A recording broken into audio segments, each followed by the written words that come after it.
Olá pessoal, estamos aqui no nosso canal da História, um canal que quer reunir todo mundo que gosta de história, que lê história, que faz história, que pesquisa história, as bibliotecárias que arrumam os livros de história, os professores de história. Nós queremos reunir as pessoas que realmente têm paixão por essa matéria e que entendem que essa matéria está desvalorizada, ela tem que ser valorizada no nosso país. Vamos unir as nossas forças para valorizar a história.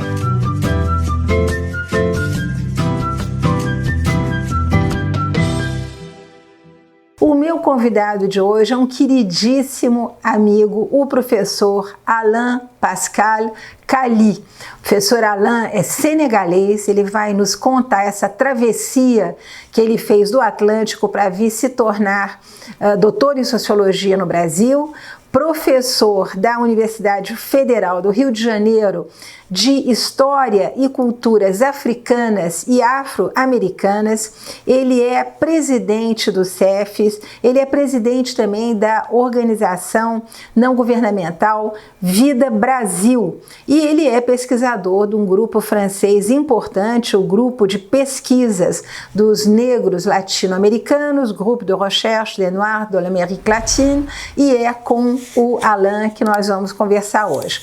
E eu peço a vocês que para esse projeto ficar de pé, vocês se inscrevam no nosso canal. Bom dia, Alain Pascal Kali, meu velho e bom amigo de muitos e muitos anos. Uma alegria estar aqui com você. Alain, antes de começarmos, eu só quero lembrar aqui para quem está nos ouvindo, muita gente só conhece o Senegal, que é a sua terra natal, pelos Leões do Senegal, aquele time de futebol espetacular, né, que assombra os gramados de toda a Europa. Mas eu queria fazer uma rápida introdução, lembrando que o Senegal é um país atlântico, tem quase 15,5 milhões de habitantes, uma população rural muito grande, né, quase 42%, talvez um pouquinho mais. Faz fronteira com uma série de países, o que não deve ser fácil: Mali, Mauritânia, Guiné, Guiné-Bissau, Gâmbia. E teve o antigo reino de Wolof, que reunia várias nações, muito importante. Depois sucumbiu a vários impérios, o português, o holandês e finalmente o francês. Vocês são francófonos. Eu lembro aqui que os autores senegaleses são mundialmente conhecidos, talvez o mais importante dele, Léopold Sédar Senghor, que foi o primeiro presidente por mais de 20 anos, uma figura importantíssima na fundação do movimento de negritude, junto com Aimé Césaire, na França. Antiga capital Saint-Louis, que é a capital colonial, atual capital Dakar, e uma diversidade enorme de religiões e de línguas. É do Senegal que você vem, Alain, e eu gostaria de começar te perguntando como foi sua infância, como foi a escola, como é que você acabou nas ciências humanas. Conta um pouquinho desse passado para a gente entender depois da sua viagem aqui para o Brasil. Bom dia, Mary. É um prazer enorme se reencontrar. Desde há pouco, quando eu fiz uma disciplina contigo no doutorado, e depois você fez parte da minha banca de qualificação no CPDA, e desde então a gente vem mantendo esses contatos, trocas, leituras, todas essas coisas. Bom, eu sou do sul do Senegal, eu sou Mancagne da sociedade, os franceses nos chamam de Mancagne, os portugueses de Brahme, mas as próprias pessoas se autodenominam de Nahula ou Bahula.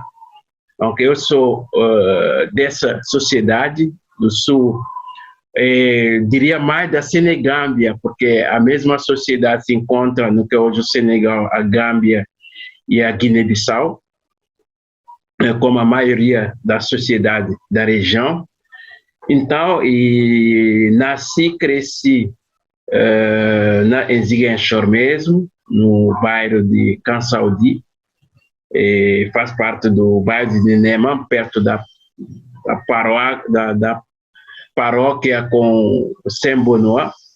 Mas o interessante, a diferença, é que você nasce e cresce tendo vizinhos de várias outras sociedades. Isso faz com que não só você domina a língua dos teus amigos, você não faz amigos ao entrar na escola, não. Você faz amigos já com os vizinhos da tua família, que passam a ser os teus pais, os teus tios, as tuas mães. E então, você dominando a língua desses amigos, você não domina só a língua, você domina a cultura. E essa propensão a falar várias línguas também abre várias janelas para outras culturas e meios também para você, na hora de analisar, de interpretar, você ter várias possibilidades, porque você tem várias experiências de vidas. Então, isso faz de você muito cedo, com 7, 8 anos, um poliglota, um falante de várias línguas, de várias culturas, e, ao mesmo tempo, de várias práticas espirituais, assim por diante. Então, isso eu cresci nesse meio multiétnico e multicultural, e eu diria que da cidade do Senegal, Ziguinchor seria talvez a cidade mais interessante, porque é a cidade fronteira, onde você encontra hoje sociedade de pessoas que seria hoje a Gâmbia, uma parte da Mauritânia, uma parte da Guiné-Bissau, uma parte do Mali, e todas essas riquezas, essa multiplicidade, é uma cidade que eu diria muito mais uma cosmopolita nessa contexto. E foi isso, Alain, que levou você a querer estudar ciências humanas, quer dizer, essa tolerância linguística e religiosa, que é uma característica do Senegal, que levou você para a sociologia. Como é que você fez essa opção? O que o fez atravessar o Atlântico? Como é que se deu essa história? Como é que você veio para o Brasil? Mary, acho que tem que tomar muito cuidado. Quando o senegalês se orgulha de que somos um país cujas as religiões transitam com maior tranquilidade, há uma tendência a focar muito, principalmente, a relação entre os muçulmanos e os cristãos. Então, ora, você, na maioria, vou voltar a focar minha análise a partir da minha cidade. Eu sou católico, mas eu sou na Ula. Então, você tem todas as práticas da espiritualidade que você transita entre as tuas práticas espirituais e o catolicismo, e muitas coisas se encaixam perfeitamente. Então, você tem isso. A gente tende sempre a esquecer isso e a destacar a relação entre cristão e muçulmano. Isso é uma coisa que eu preciso chamar a atenção, você lida com isso. Então, no contexto do Senegal, a maioria dos meus amigos, irmãos, muitos são muçulmanos, mas você não, é difícil, se alguém não te disser, você não vai saber quem é católico, quem é muçulmano, porque a gente transita, por exemplo, eu ia na mesquita algumas vezes com meus amigos, e quando tinha orações, o que eles chamam de gamu, tudo isso, e que é sábado, domingo, eu ia com meus amigos. Então, me vestia, você não vai saber que eu não sou muçulmano, e também os meus amigos muçulmanos, às vezes, vão para a igreja, e como cada paróquia da Igreja Católica tem os seus escuteiros católicos. Então, esses escuteiros, você tem escuteiros católicos e muçulmanos. E a maioria dos escuteiros muçulmanos passa a ser coroína, né, na missa de sábado ou de domingo. Então, para mostrar essa relação. E, de tal forma, não é quase impossível você encontrar uma família que não tem na mesma família que tem muçulmano e católico. Mas, Alan, você vê alguma diferença com o Brasil? Eu tenho amigas que são católicas e que vão no candomblé. Eu tenho amigas que vão no candomblé e são espíritas. Eu tenho amigas que são judias e que vão na Umbanda. Quer dizer, eu acho que fato da gente poder transitar de uma crença para outra, talvez tenha vindo até da África. Agora eu estou pensando nisso aqui. Há uma diferença, porque as pessoas tendem a esconder, às vezes, o ser. Agora, por exemplo, quando eu cheguei no Rio para fazer o doutorado, foi uma coisa que me chamou a atenção, porque eu morei na Bahia, em Salvador. Então, o que me chamou a atenção no contexto do Rio comum, as pessoas do Rio ostentavam, por exemplo, com um pouco mais de coragem, os guias, todos esses dos seus orixás. Hoje, sim, por exemplo, na universidade, na rural, no início era complicado alguns alunos e alunas assumir. Hoje, não, a coisa mudou. Então, não era tão fácil assim. Agora você respondeu. Então, voltando no contexto do fazer ciências sociais, é o seguinte: o contexto senegalês, ao terminar o primeiro grau, o teu segundo grau é direcionado. Então, eu fiz o segundo grau de letras, filosofias, línguas, e geografia e história, e muita literatura. Então, pouquíssimos matemática, química, física, não. Então, isso faz com que, quando você terminar o teu segundo grau para entrar na universidade, você já está direcionado. Eu não posso fazer qualquer tipo de... não estaria apto, por exemplo, para fazer tudo que é ligado a exatas. Então, isso é outra. Eu terminei o meu segundo grau num colégio jesuíta, que é o Colégio Saint-Chaluanga. Então, aí o ensino é muito mais rígido e no segundo grau você já tem professores doutores de filosofia, me lembro, assim por diante, os melhores professores do colégio. Então, esse me deu a bagagem. Quando eu cheguei, eu tinha pedi bolsa para sair, estudar fora, e sair do Brasil. E primeiro eu vim, mas eu tinha o meu primo, Cristóvão, estudava na USP, e isso também foi um negócio de escolha para fazer ciências sociais. Eu fiz português. Desculpe, como é que foi? Quer dizer, você vem para cá, você vai para Salvador, seu primo está em São Paulo. Fui em Santa Catarina. Santa Catarina? Eu fiz português em Santa Catarina. Em Santa Catarina, depois Salvador, depois Rio de Janeiro, seu primo na USP. O que definiu, quer dizer, eu me lembro perfeitamente da sua tese, mas eu não vou contar aqui, você é que vai falar dela. O que definiu o seu objeto de tese? Fale um pouquinho dela, você fez uma história comparativa. E qual foi a recepção de um africano na Universidade Brasileira? Naquela época vocês não eram muitos, eu me lembro que lá na USP, quando eu dei aula, haviam alguns alunos africanos, mas não muitos, era um pequeno grupo. Como é que foi esse momento da sua história? Olha, a minha chegada em Salvador foi complicada. Foi traumático a primeira semana. Porque quando você... no Brasil, há uma tendência de que não, você está indo num país onde não tem racismo, não tem nada. Escuta só, a gente fez português em Santa Catarina, isso é fundamental. E a coordenadora do curso de português se chama Alay, com quem vira mês eu mantenho contato. E quando a gente chegou, havia uma preocupação. A universidade nunca tinha recebido tantos estudantes pretos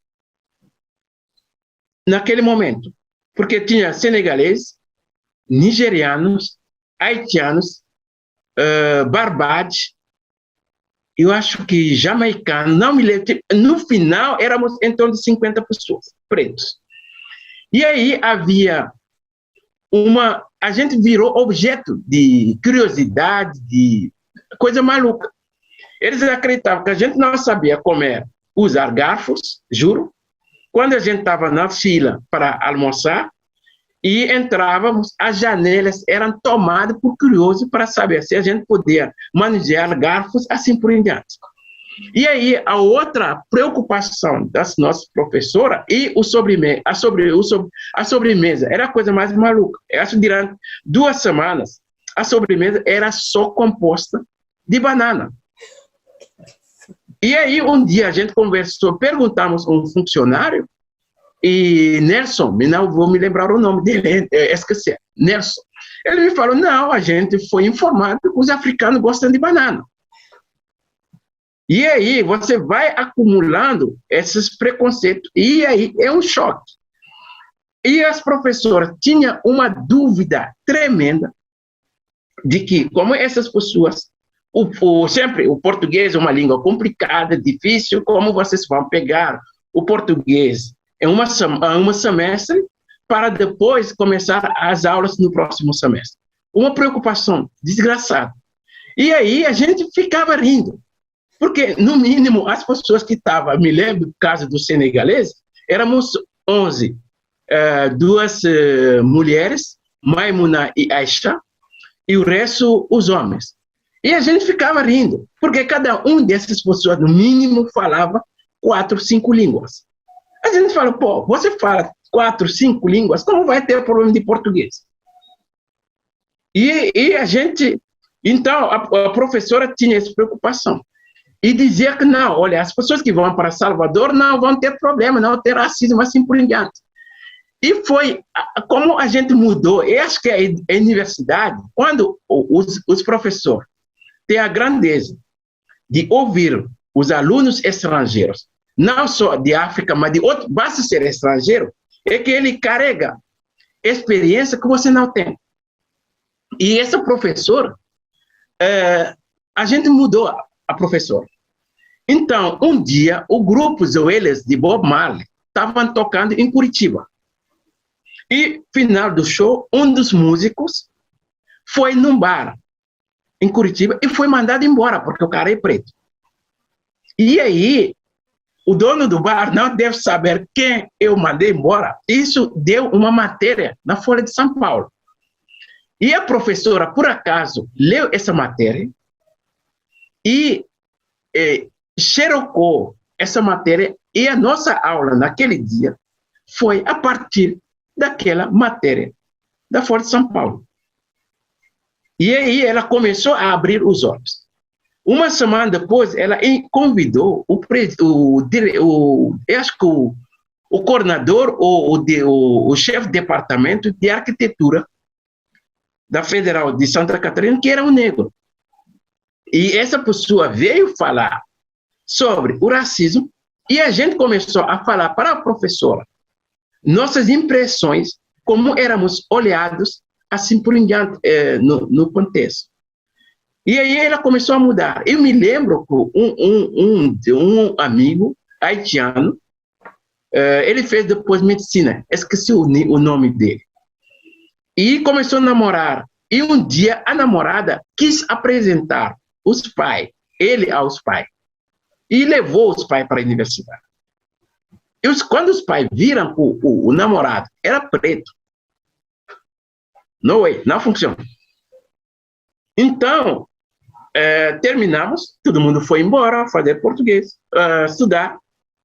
Eu chego em Salvador, fiquei no CRUSP com o meu primo, de dezembro até março de 91, aí que eu fui para Salvador. Quando eu cheguei em Salvador, eu morei no bairro da Cosme de Farias, eu morei lá até sair para o Rio de Janeiro fazer doutorado. Na primeira semana que eu saí, o Jorge, que tinha me recebido, Jorge Colli, um senegalês, marcou para a gente se encontrar perto da praça, indo para o Pelourinho. Aí eu estou andando, eu acho 15 horas assim, na Avenida 7 de Setembro, que fica cheia de pessoas. De repente eu vi um carro descendo, não sei por quantos quilômetros por hora. Eu pulei, eu falei em francês, qual é essa merda? Alguns segundos depois, tinha a polícia, os caras da polícia atrás daquele carro. E eles atirando. E as pessoas se jogaram no chão. Eu me joguei no chão. Como todo mundo. E aí, os caras fizeram acidente e saíram correndo. Os policiais desceram e começaram a atirar, sem se preocupar com as pessoas. Eu fiquei no chão, somente quando não ouvi mais tiros, que eu falei, eu estou salvo. Levantei, voltei para casa, fiquei tão assustado. Uma semana eu não saí de casa. E aí, falei para os meus amigos, qual é essa maluquice? Os caras não tinham nem preocupação que poderia matar pessoas. Aí foi o meu primeiro choque. E aí os caras começaram a me dar aula. Toma cuidado, faça isso. Na segunda semana, o Jorge, nos encontramos no Pelourinho, e eu descendo, indo para 7 Portas, não sei se você conhece Salvador, 18 horas para pegar o ônibus para Cosme de Farias. E é um ponto de ônibus cheio, porque de lá vão ônibus para vários lugares da cidade. E aí, no ponto, devia ter mais de 100 pessoas no ponto. Eu vi um garoto, devia ter menos de 12, 14 anos, veio andando, e atacou um velho que tinha um relógio. E saiu correndo. Aí fiquei olhando, ninguém se mexeu. Eu falei, porque dizem na minha terra, se você chegar e ver as pessoas dançando com um pé, dança com um pé. E aí, eu olhei essas pessoas, ninguém foi atrás do garoto. E ninguém veio depois aconselhar aquele velho. Eu voltei em casa e contei para os meus amigos a cena. Eles falaram, você fez bem de não ir atrás, porque aqui mata. Porque no Senegal, basta você gritar, dependendo de onde você está, com a tua língua ladrão. Em Wolof, se você falar sache, satikat, satikat, você já sabe, todo mundo vai embora. E é uma piada, que não é piada. Se tem uma delegacia perto, o ladrão tende a fugir para entrar dentro da delegacia antes de ser pego pelas pessoas. Então, foi aí que eu encontrei o meu tema de pesquisa. Porque na minha sociedade, no meu país, havia um choque. Uma criança que representa um futuro e um velho que, ao mesmo tempo, é o passado, o presente, mas que é o pilar para a projeção da moralidade e ética para o futuro. É a referência em termos de moralidade e ética. Eu falei, essa sociedade está doente. Aí eu foi no primeiro semestre que encontrei eu comecei a estudar, a me interessar no primeiro semestre, a discutir com pessoas. E quando eu comecei a fazer pesquisa, era discutir, me dei conta que a sexualidade na vida de rua é a coisa fundamental. Se você entender como funciona a sexualidade no espaço onde você tem pouquíssimas mulheres e muitos, como se faz o namoro, e depois me dei conta que não, se quem tem namorada, tinha mais proteção psicológica e emocional sobre a sua desintegração. E, paralelamente, eu tinha conseguido a bolsa para ir para o Canadá, para fazer mestrado e doutorado. Mas acabei brigando com a minha orientadora, me atrasei, troquei de orientador e perdi o prazo para o Canadá.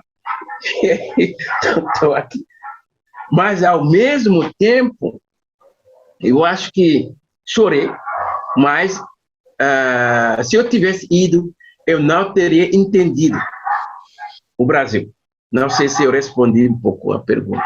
Você tem tantas histórias para contar, Alain, que a dúvida é se a gente fica escutando você ou se a gente tem tempo de fazer perguntas. Alain, uma das coisas que me ocorreu também conversar um pouquinho com você o outro lado, quer dizer, como é que o brasileiro olha a África. Vamos deixar essa questão do preconceito, que é importantíssima, nós vamos voltar a falar dela dentro da universidade, você como professor, mas eu me lembro que uma vez eu perguntei para o Alberto da Costa Silva, que é muito meu amigo e o nosso maior africanólogo, ele tem várias obras e é muito considerado, ele viveu na África durante muito tempo. Eu conheço alguns países da África e concordo com ele que a África é um continente vasto, complexo, é difícil você querer dar aula de África ou fazer um cursinho de África, e ele me disse que uma das razões pelas quais havia grande dificuldade de fazer estudos no Brasil sobre as Áfricas, que é como ele chama a África,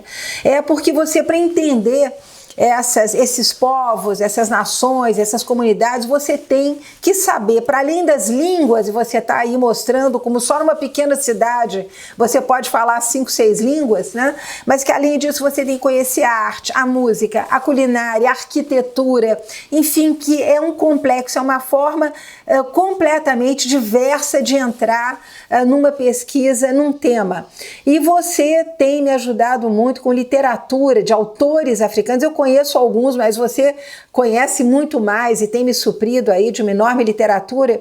E eu pergunto a você se a literatura africana não seria uma porta de entrada para os brasileiros entenderem melhor a África, fora de estereótipos também, né? Porque os estereótipos são abundantes, não só sobre o Brasil, o país da tolerância, da amizade, sem preconceito, mas também estereótipos sobre a África, que você viu estampado no rosto da professora com a qual você conviveu lá em Santa Catarina. Então, o que você recomenda a quem quer entender melhor as Áfricas, estudar, fazer de maneira séria? A literatura seria uma porta de entrada? Como é que você vê isso?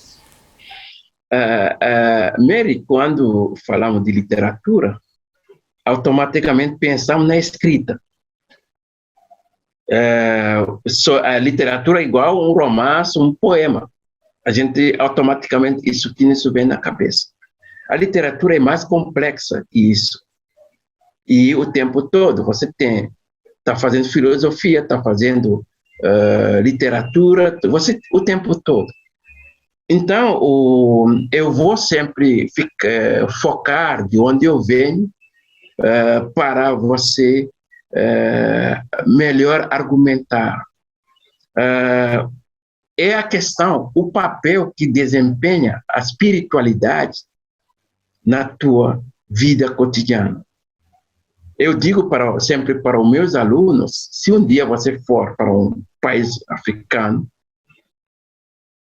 e sempre afastado dos grandes centros, e se você falar com um velho ou uma velha, ou uma pessoa que não é falante das línguas europeias, e você disser para essa pessoa qual é a tua religião, é a mais besta pergunta que você fez.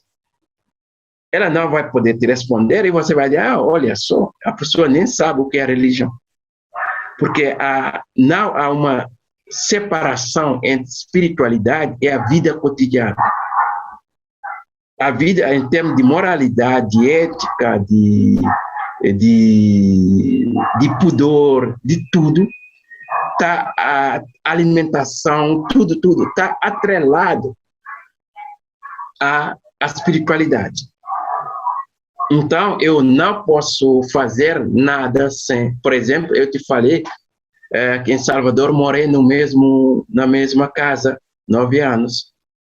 E estou falando contigo onde eu estou há 20 anos, desde que eu estou no Rio de Janeiro. E as pessoas me perguntam sempre, por que você não muda? Porque na minha sociedade não é aconselhado você ficar mudando.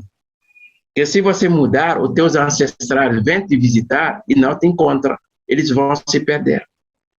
E isso pode ter repercussões nefastas na tua vida. Eles podem provocar uma doença em você.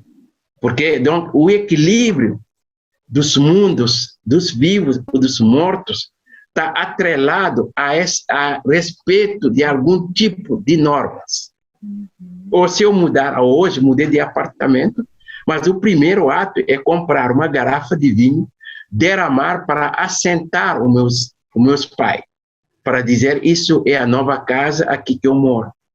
Então, eles não vão se perder. Então, o que eu estou chamando o tempo todo, eu estou fazendo literatura, estou fazendo filosofia, estou discutindo a questão da humanidade, da dignidade, tudo isso está atrelado a esse debate. Então, há algumas, dependendo das profissões, por exemplo, os ferreiros, os tecelãs, tudo isso, o grau da especialização está atrelado ao grau da espiritualidade. Então, o tecelão está fazendo literatura, porque ele está produzindo, ele está criando. O ferreiro, a mesma coisa, está lidando com os deuses, tá, do fogo, assim por em diante. Ele se torna, essas pessoas todas são autoridades políticas também e culturais. Então, o dominar ou falar da história, por exemplo, ensinar a história ou ensinar a África, não é só livresco. É a questão da cultura, porque a cultura, no mundo ocidental, há uma separação entre cultura e política. No contexto que eu conheço, o político está imbricado no cultural. Então, como falava os pensadores, quase todos do movimento da negritude, se você resolver os conflitos culturais, você resolveu o problema político. Então, se você não consegue entender as culturas, você não consegue entender o funcionamento das relações sociais. Então, voltando à literatura escrita, então, muitas pessoas entenderam isso e vão fazer com que os literários trazem mais coisas com um historiador, um sociólogo, um antropólogo, assim por diante. E por isso que eu trabalho muito a literatura. E, ao mesmo tempo, eles interpelam. Não é porque você é senegalês, guineense, cabo-verdianos, angolanos, moçambicanos, sul-africanos, egípcio, marroquino, que você vai dizer, eu entendo a África. Você pode estar lá, ter todos os diplomas que você quer, mas ser habitolado, porque você foi mentalmente colonizado. Lógico. Então, você tem esses problemas também. Alain, uma pergunta também. A doutora Zélia Amador de Deus é a nossa primeira reitora negra, ela é da Universidade do Pará.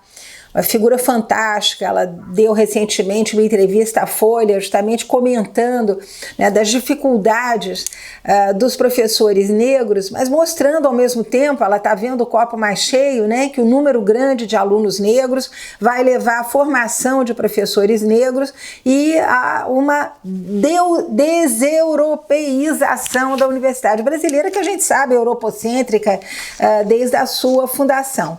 Eu pergunto a você, Alain, como foi a sua experiência como negro-africano num país mestiço como o Brasil, dentro de uma universidade europocêntrica? Você foi bem acolhido, você faz um trabalho belíssimo, né? Não só com a África, mas também com os africanizados, e você sempre falou isso, eu acho isso importantíssimo.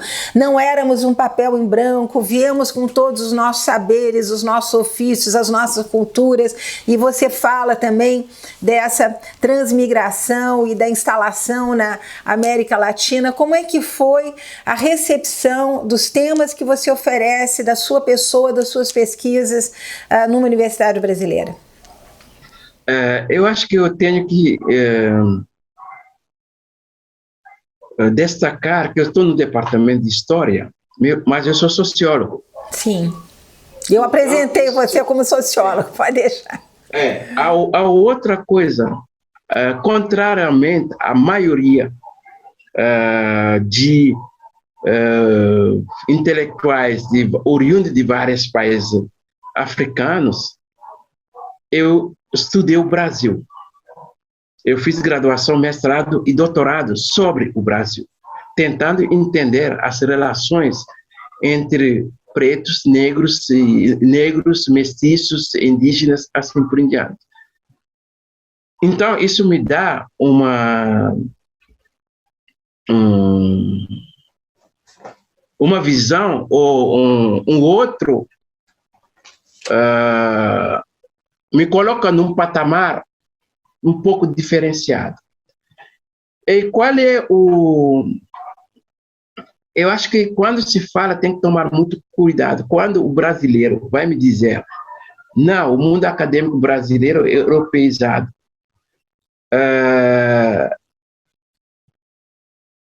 Eu não digo que é europeizado. A gente está falando da colonização. Então, para não se assumir como um país que não ainda há um resquício muito forte da colonização, mas também das brutalidades coloniais, vão dizer que a academia é europeizada, porque subentende ou esconde de que somos um produto de violência coloniais e colonialistas e reproduzimos isso. Vivemos num país, a partir das minhas experiências e das minhas pesquisas, que você é humano quando você consegue humilhar o outro, quando você consegue pisotear o outro, quando você consegue negar a humanidade do outro. Mas a hierarquizações da sociedade já foi feita, que a capacidade, ou o direito, e a convicção de que eu posso humilhar o outro, negar a sua humanidade, está atrelado ao grau da tonalidade da cor da pele, em primeiro lugar. Então, a coisa funciona assim. Voltando à tua pergunta, que não é fácil, eu tomei um susto em 2000, acho que foi 2018 ou 2019, antes da pandemia, quando os alunos do nosso departamento organizaram um seminário e me convidaram para falar sobre o que é ser professor negro. Isso, eu tomei um susto na hora. Eu cheguei, Mary, e estava lotado. Eu falei para os alunos, agradeci pelo convite, mas que seja a última vez que eu seja convidado para falar sobre esse assunto. Por quê? Não se chamou um colega ou uma colega branca para falar o que é ser professor branco ou branca. Porque já se definiu na sociedade brasileira de que o ser branco é sinônimo do ser intelectual. E o branco já é a racionalidade daquele branco, é uma racionalidade divina e sacralizada. E aí falei para eles, vou começar na minha experiência entre o primário e até terminar o segundo grau. Se eu pegar, eu tive professor Jola, Bailung, Mancagne, Olof, Alpular, Serer, Tukulër, Soninké, Bambara, tudo isso. Então, se cada um desses professores falar a sua língua,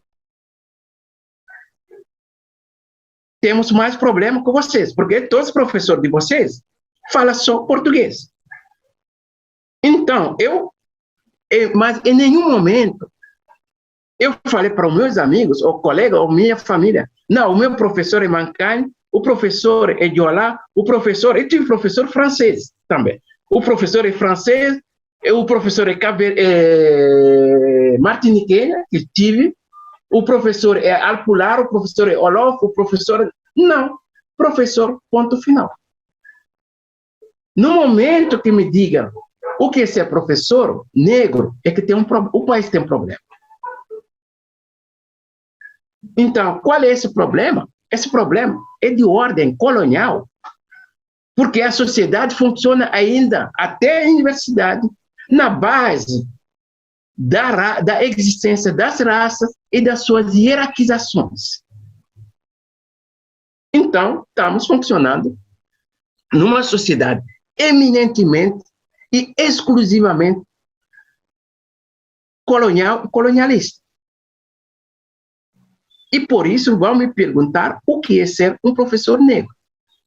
Mas, ao mesmo tempo, depois, você entende.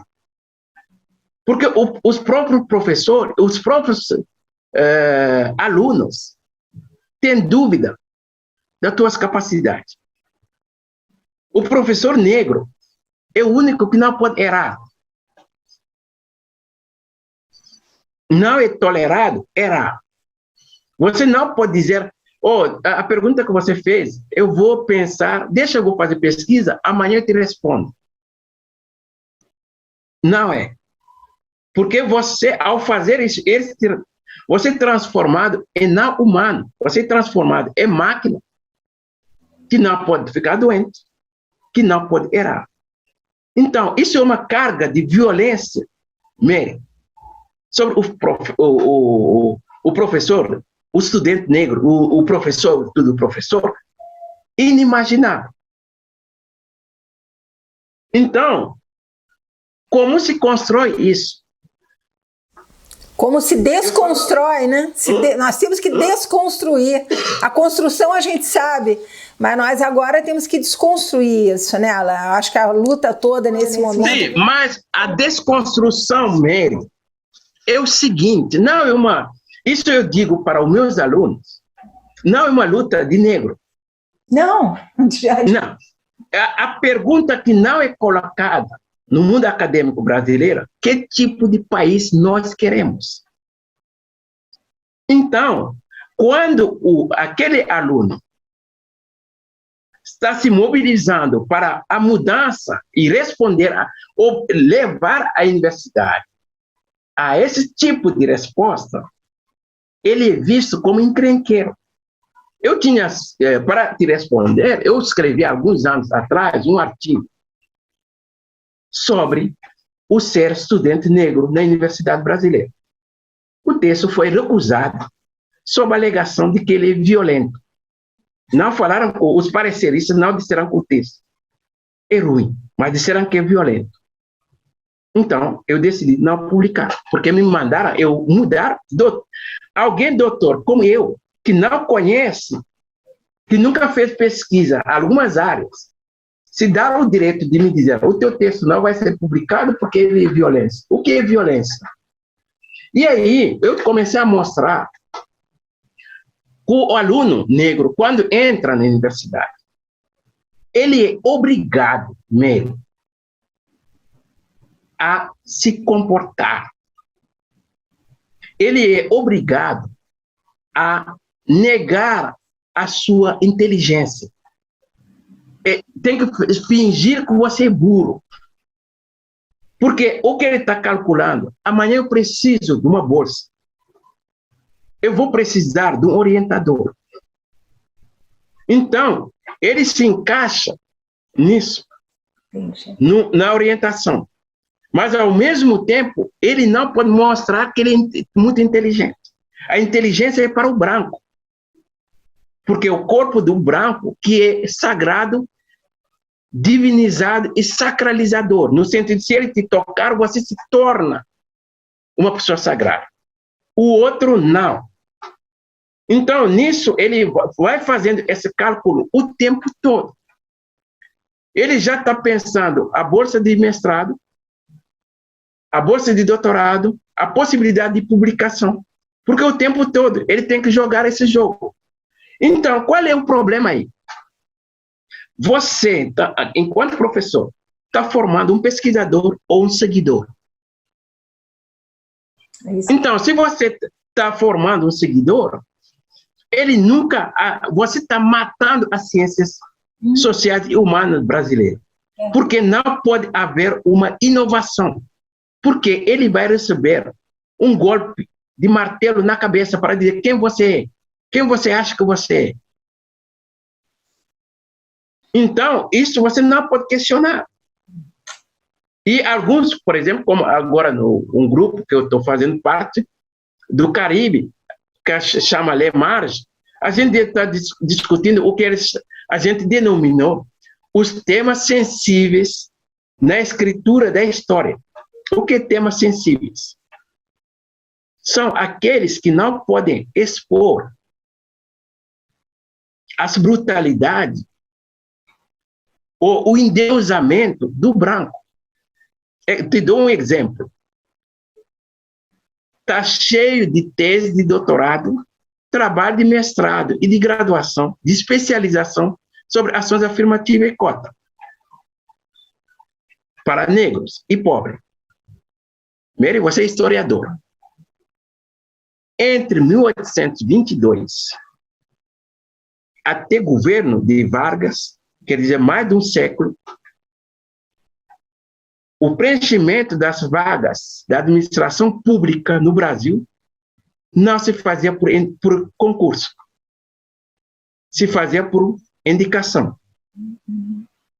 Então, quem indicava quem? E, sobretudo, para os cargos de maior prestígio, de maior salário. Não, isso não é ações afirmativas para brancos. E ninguém toca esse ponto. Ora, se você sabe melhor que eu, se você olhar a democratização dos concursos no Brasil, que seja municipal, estadual e federal, é quase no regime militar, fim do regime militar, quase. Então, e aí vão dizer, é feito por QI, quem indica. E aí eu falo para os meus alunos, vão brincar. QI quer dizer coeficiente de inteligência, também. E nós na rua, então, quem indica? Quem vai ser indicado? Então, no momento, isso são temas sensíveis. Por que eu vou fazer uma tese de doutorado ou encorajar um aluno a fazer monografia, a dissertação, doutorado, especialização sobre ações afirmativas e cotas para negros ou pobres ou índios, se o país funcionou há mais de um século e meio na base de ações afirmativas e cotas? Por que não estudar essas cotas? E por que o mundo acadêmico brasileiro nunca colocou isso como pauta de debate acadêmica e paradigmática? Sem contar a lei do boi.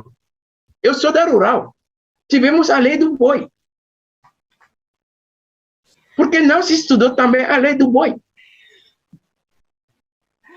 Alan, olha, infelizmente nosso tempo se esgotou, mas eu ficaria horas aqui ouvindo falar você e vamos voltar a conversar. Eu acho que depoimentos como o seu, testemunhos como o seu, que eu chamo de história viva, né, são de fundamental importância, mas na condição de professora e de alguém que adora história, eu desejo, né, fazer aquelas famosas palavras do Senghor, que eu vivo repetindo: é preciso harmonizar o orgulho da independência com a felicidade de estar junto. Nós estamos juntos, né? Então nós temos que caminhar de alguma maneira juntos, de mão dada, chamando atenção para o que é possível, modificando no pequeno. A gente não vai conseguir fazer uma revolução, infelizmente, mas as pequenas revoluções, eu acho que elas são muito eficientes. Eu acho que depoimentos como o seu, vivências como a sua, trajetórias como a sua, são extremamente iluminadoras, né? Tanto daqueles recantos escuros que a gente não quer olhar, como, né, enfim, trajetórias assertivas que acabam por inspirá-la. É o que eu penso, viu? Mas que bom ver você, que bom a gente estar aqui junto. No Google tem alguns artigos meus que tem o e-mail no final, eu acho, e fica fácil. Eu sou professor da Rural, no departamento de História da Rural. Então, a partir daí também é fácil encontrar. Eu tenho alguns artigos que estão no Google e me contactar é via esse e-mail papa1kary@yahoo.fr.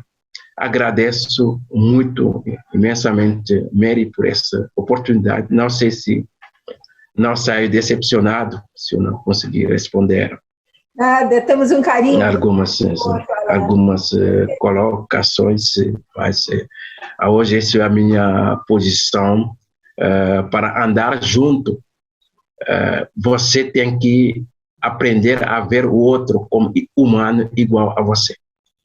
Enquanto isso não é possível, você não consegue ver o outro, independentemente da cor da pele, como humano, não tem mudança. E formar pesquisadores e não seguidores. Sem isso, a universidade não muda e o crescimento, as mudanças paradigmáticas e epistemológicas não podem evoluir. Então, a gente está nessa situação, porque tem muitas coisas em jogo. Tem muita coisa em jogo, porque o ser branco é a pessoa mais tutelada do Brasil. Isso que não se diz. O branco é a pessoa mais tutelada pelo Estado. Então, quando se falamos de tutela, falamos do índio. Não, a pessoa mais tutelada é o branco. Então, foi o ser professor e focar na mesma temática, trabalhar sobre morador de rua, que as pesquisas foram me abrindo. Agora eu posso dizer que eu entendo um pouco melhor o papel de fiador do Estado brasileiro para um grupo étnico-racializado, que é o branco. E isso é uma coisa... Então, há um pecado mortal das ciências sociais, sobretudo que eu sou sociólogo, ao especializar o aluno negro e branco, mestiço, homens e mulheres, índios, a estudar o negro ou o índio. Enquanto você não estudar o branco, você não pode entender os mecanismos de sobrevivência daquele que vive à margem da cidadania. Felizmente o nosso tempo acabou. Alan, muito obrigada. Muito obrigado. Muito bom vê-lo, viu? Um abraço carinhoso. Obrigada, Alan. Obrigado. Tchau, tchau.